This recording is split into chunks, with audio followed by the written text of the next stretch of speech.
आयत पढ़ दी मैंने, तर्जुमा करूंगा, आप महसूस हो जाएंगे, मेरी गुफ्तगू का मासल होगी ये बात, और यकीनन अजमत इमामत आपके ऊपर आश्कारा हो जाएगी। वाह। कुरान कह रहा है कि खुदा वंदे ताला ने किसी आयत को, किसी निशानी को, किसी अलामत को एबॉलिश नहीं किया, मनसूख नहीं किया, और नुन से और उसे भुला नहीं दिया। लफ्ज़ नुन से याद रहे, भुला नहीं दिया, ताकि निस्या की नजर नहीं किया, मगर ये कि नाते बेखैर, मगर ये कि उस आयत को मनसूख करने और भुलाने के बाद इस बात का इल्तिजाम रखा या तो बेहतर आए या उस जैसी आए, वाह वाह, या बेहतर आए या उस जैसी। अभी तर्जुमा किया, तौज़ीह नहीं की है, तौज़ीह करूंगा महसूस होंगे। या बेहतर आए या उस जैसी आए। उसके बाद खुदावंद ताला आगे क्या कह रहा है? अब उन आयतों की बात करें, लेकिन खुदावंद ताला अपनी कुदरत की बात कर रहा है। मैंने भी कुछ देर पहले खुदा की कुदरत की बात की थी ना, नासिख और मनसूख के लिए। अब मेरी बात वाज़ेह हो जाएगी। खुदा ने कहा, क्या तुम नहीं जानते कि मैं तमाम चीजों पे कुदरत रखता हूं? तो मसला कुदरत खुदा का है कि अब खुदा वंदे ताला हादी भेजे तो दूसरा हादी बेहतर हो, बेशक बेशक, या फिर उसके बाद अगर मनसूख करे तो उस जैसा हो। अब आइए और वाज़ेह करूं ताकि मेरे बच्चे समझे, लेकिन एक मरतबा मिलजुल कर सलवात पढ़ें ताकि ज़हन आमादा हो जाए। अल्लाहुम्मा सल्ली अला मुहम्मद व आले मुहम्मद। सलवात तो मीठी होती है, लेकिन इससे ज्यादा मीठी हो सकती है। अल्लाहुम्मा सल्ली अला मुहम्मद व आले मुहम्मद।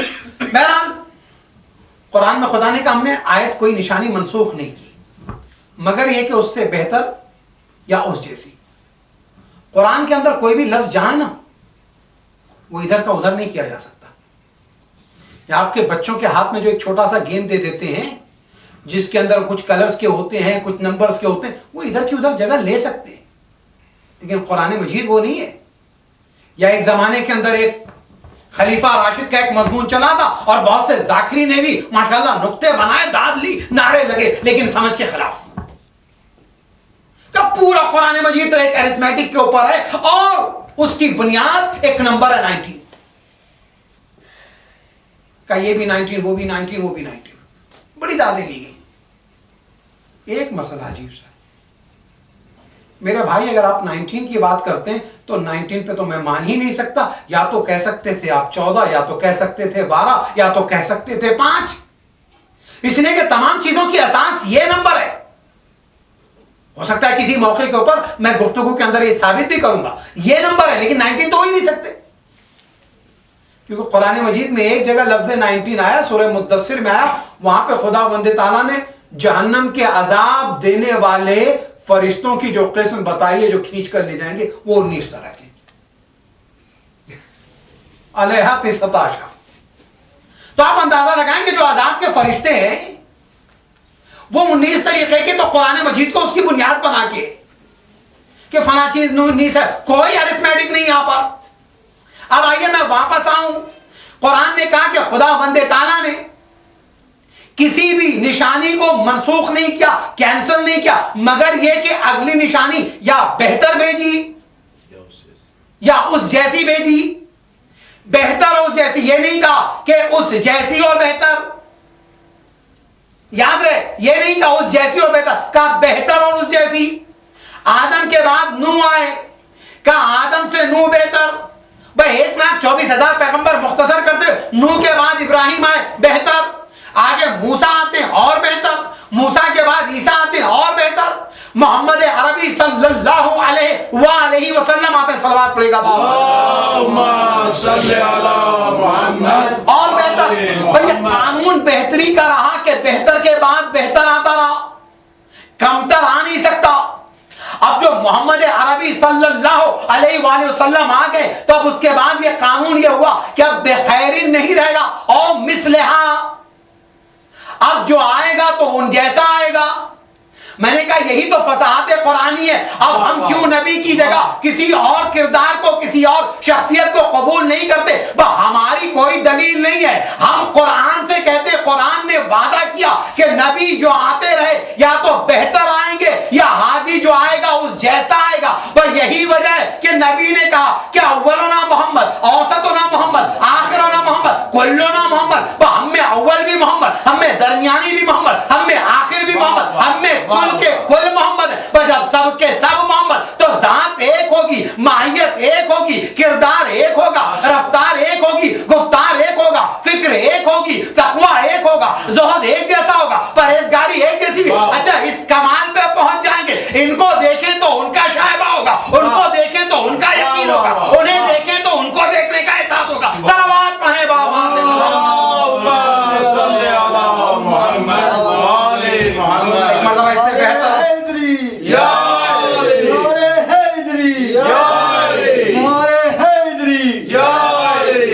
और ये कुल्लिया जो कायम हुआ, ये जो कायदा कायम हुआ, कुदरत खुदा। माशाअल्लाह। अब आइए आगे बढ़ते हुए, सुभान अल्लाह। बात हो रही थी मारिफत जनाब सीधा। अब ये देखें, रसूल है, जमाने रिसालत माह में एक औरत ने चोरी की।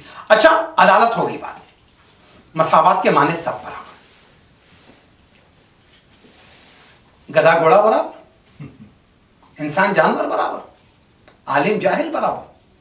नहीं, इक्वलिटी नहीं, अदालत है। लेकिन उस अदालत और मसावत के दरमियान एक चीज रखी है जिसका नाम है मवासात। मवासात के माने ईसार, अपना हक किसी और को दे देना जबकि वो इस बात का मुस्तहिक न हो, इसे कहते हैं ईसार। वाह वाह, इसे कहते हैं ईसार। अच्छा, अब आप ये देखें, 2 और 2 बराबर तो हैं, 2 और 2 4 हो जाएंगे। 1 2 इधर रख दिए, 1 2 उधर रख दे, लेकिन आप 2 किलो लोहा उसके सामने 2 किलो सोना रख दे, नहीं होगा ना। हालांकि दोनों 2 हैं। मैंने कहा भाई इसमें क्या गलती है? भाई ये भी 2 है, वो भी 2 है, किलोग्राम में भी वही है, वजन में भी वही है, इनसे भी वही है। कहा ठीक है, लेकिन मसला ये है कि एक सोना है और दूसरा लोहा है, भाई इसकी बुनियाद पे दोनों को बराबर नहीं कर सकते। हमने कहा ठीक है, $100 100 रुपीज पाकिस्तानी। खुदा करे वो दौर आ जाए इंशाल्लाह। लेकिन है कि जो लोग बाहर रहते हैं वो कभी कबूल नहीं करेंगे। किसी भी पाकिस्तानी से अगर ये कह दीजिएगा, किसी हिंदुस्तानी से कह दीजिएगा कि 100 रुपया 100 यूरो बराबर, तो कहेगा ठीक है। लेकिन जो बाहर रहता है कहेगा नहीं भाई।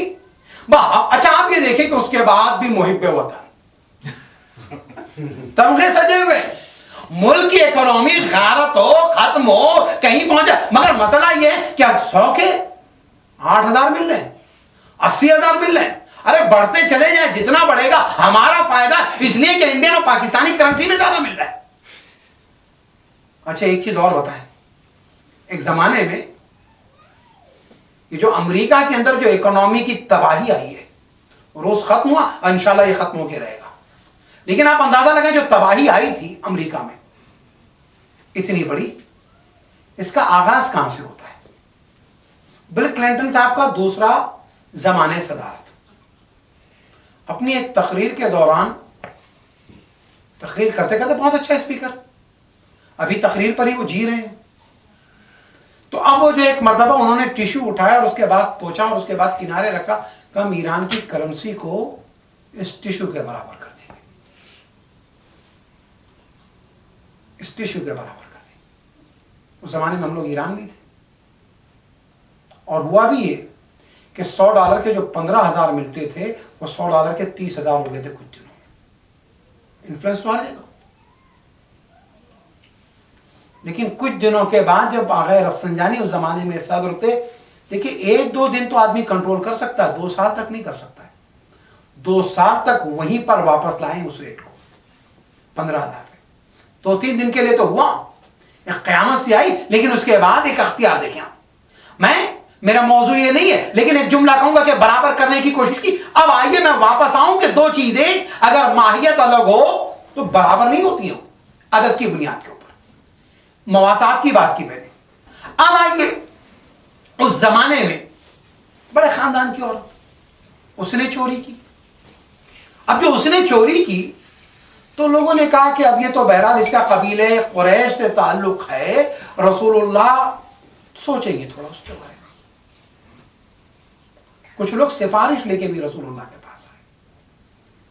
मुसलमानों का जो मिजाज सिफारिश का कोई नया नहीं है, जमाने रिसालत माब में भी आए। कहा या रसूल अल्लाह, बड़े खानदान की औरत है, चोरी की, जुर्म है। ऐसा तो नहीं है कि अगर किसी गरीब की दीवार के ऊपर साया उभरे तो वो जुर्म की अलामत हो, और किसी अमीर के कोठी के अंदर गुनाह किया जाए तो वो नेकी के अंदर बदल जाए। जुर्म तो जुर्म ही है। रसूल ने कहा उसके हाथ काटे जाएंगे। एक जुमला कहा था, मकाम जनाब सैयदा देखिए, एक जुमला कहा था। रसूल ने फरमाया कि अगर आज इस औरत की जगह मेरी बेटी फातिमा भी होती, नौज़ुबिल्लाह, तो हुक्म खुदा के मुताबिक मैं यही फैसला करता। पर नबी ने मिसाल के लिए कहा था, नबी से बेहतर फातिमा का इरफान किसी को नहीं, फातिमा से बेहतर नबी का इरफान किसी को नहीं। लेकिन नबी ने कहा अगर होती, नबी ने बताया कि यह है अदालत नबवी, यह है अदालत कुरानी, अगर वो भी हो तो सजा होगी। फौरन आयत आई, भाई मोहम्मद तुमने अपनी जिम्मेदारी अदा की कि अदालत का क्या मेयार है, अब हम जिम्मेदारी अदा कर रहे हैं। सुनो, कुरान की आयत आई। क्या आयत आई, वला यहबतन्ना अमलुक लाइन नशरकता। हे नबी, अगर आप शिर्क करेंगे, नौज़ुबिल्लाह, सूरह ज़ुमर की आयत है, 39वीं आयत है। हे नबी, अगर आपने शिर्क किया तो आपके अमल जाया हो जाएंगे। नबी का अमल नहीं जाया हो सकता, नबी शिर्क नहीं कर सकता। अजीजों, शिर्क किसे कहते हैं? शिर्क कहते हैं खुदा के साथ किसी को शरीक करना। खुदा के साथ किसी को शरीक करना, यानी एक मुसलमान, अच्छा याद रखें, काफिर मुशरिक नहीं होगा ना, लेकिन एक आदमी खुदा को माने और उसके बाद, यानी याद रखें, मुसलमान इस खतरे का शिकार कदम कदम पर है। कदम कदम पर एक मुसलमान जो मुशरिक है, लेकिन हमारे लिए नबी ने फरमाया शिर्क खफी भी है, शिर्क जली भी है। शिर्क का बहुत बड़ा मौजू है, इस पर गुफ्तगू करने की जरूरत है, लेकिन खतरा लगा हुआ शिर्क का।